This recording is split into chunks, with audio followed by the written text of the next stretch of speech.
విద్య ఉద్యోగ దిన దిన అభివృద్ధేన మమ వరసిద్ధి విఘ్నేశ్వర స్వామి దివ్య అనుగ్రహ సిద్ధిరస్తు.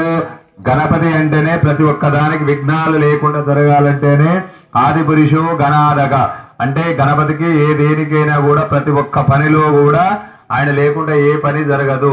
ఆయన కనుక కొంచెం కన్నోరు అడుగుపెట్టినా సరే మన పనులు మొత్తం ఆటంకమే జరుగుతుంది. కాబట్టి ఆది పూజో గణాధిప ప్రతి దానికి కూడా గణపతి అనుగ్రహం ఉంటే మన పనులు మొత్తం సవ్యంగా జరుగుతా ఉంటాయి. ప్రతిది కూడా మంచిగా ఉంటది. ఈ నవరాత్రులలో 9 నవరాత్రులలో స్వామి వారికి రోజు నిత్యంగా పూజ చేసుకుంటే మీకు ప్రతి ఒక్కరికి కూడా ఎలాంటి ఇబ్బందులు లేకుండా మంచి ఆయురారోగ్యాలతోటి సుభిక్షంగా మంచిగా ఉంటాము. కాబట్టి ఆది పూజో గణాధిప ఆ స్వామి నీడ కూర్చున్న ముచ్చట్లు పెట్టకుండా కొద్దిసేపన్న ఆ స్వామి మీద ధ్యాస ఉంచుకొని గణాధిపతయే నమః లేదా వినాయకాయ నమః అనుకోవాలి. ఓ మహాగణాధిపతి దేవత సుప్రసన్నో వరదో భవంతో చెవి మీద చేపెట్టండి.